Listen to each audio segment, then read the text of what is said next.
হাওড়া থেকে মাত্র 490 টাকায় দুজনে পৌঁছে গেলাম পুরী। শীত, গ্রীষ্ম, বর্ষা বাঙালির পুরী যাওয়ার এখন আর কোনো সিজন অফ সিজন নেই, তাই হঠাৎ প্ল্যান করলে ট্রেনের টিকিট পাওয়া মুশকিল। এক্ষেত্রে মুশকিল আসান হলো ধৌলি এক্সপ্রেস। শালিমার থেকে সকাল 9টা 15 মিনিটের ট্রেন। আমরা একদম সকাল সকাল বেরিয়ে পড়লাম ধুলোগড় থেকে। মিনি বাস ধরে পৌঁছে গেলাম শালিমার। দুজনের টিকিট পড়লো মোটে 50 টাকা।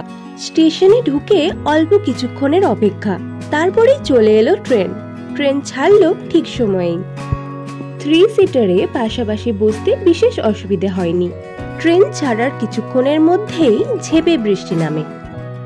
জানলা দিয়ে ঠান্ডা বাতাস আসছিল ভালোই। প্রকৃতির সৌন্দর্য দেখতে দেখতে কখন যে গড়িয়ে গেল সারা দিন টেরই পেলাম না। পুরী স্টেশনে যখন পৌঁছালাম তখন ঘড়িতে বাজে 6টা।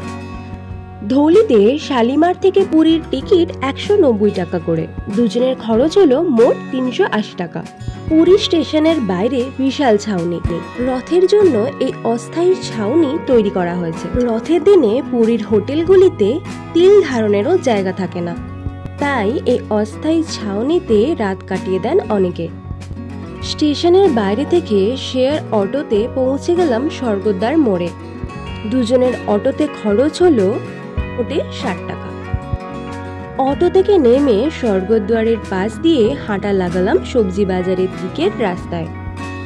ড্রিম কানেক্টের ঠিক উল্টো দিকেই ছিল আমাদের হোটেল মা লক্ষ্মী নিবাস। AC double bedroom. ভাড়া বলল 1400 টাকা প্রতি রাতের জন্য। পরিষ্কার পরিচ্ছন্ন এবং সাজানো গোছানো ঘর। টেলিভিশনও রয়েছে। বড় মাপের একটা আয়নাও ছিল রুমে। বাথরুমও বেশ পরিষ্কার। গিজারও ছিল, যা ব্যবহার করার প্রয়োজন পড়েনি। ধৌলিতে পুরী গেলে অসুবিধে একটাই, হোটেলে একটা রাতের ভাড়া অকারণেই দিতে হয়। চেক ইন করে একটু ফ্রেশ হয়েই পৌঁছে গেলাম সমুদ্র সৈকতে। ততক্ষণে সন্ধে নেমেছে পুরোপুরি। চাঁদের আলোয় সফেন সমুদ্র আমাদের স্বাগত জানালো শ্রীক্ষেত্র পুরীতে। পুরীতে পৌঁছে সেই দিনই জগন্নাথ মন্দিরে যাওয়ার সুযোগ হয়নি, তবে বিচ মার্কেটে ঘুরতে ঘুরতে রাত হয়ে গেল অনেকটাই। পুরীতে বাঙালি খাবারের দোকান প্রচুর, তারই একটায় ডিনার সেরে ফিরে আসলাম হোটেলে। গভীর ঘুমে ডুব দিয়ে কেটে গেল আমাদের পুরীর প্রথম রাত। পরের ভিডিওতে দেখবেন স্বল্প খরচে পুরীর কোন কোন দর্শনীয় স্থান ঘুরে দেখলাম। ভিডিওটি ভালো লাগলে চ্যানেলটি সাবস্ক্রাইব করে পাশে থাকার অনুরোধ রইল।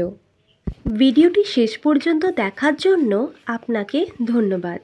আপনাদের উৎসাহই আমাদের নতুন নতুন ভিডিও বানাতে অনুপ্রাণিত। সকলে বলুন জয় জগন্নাথ।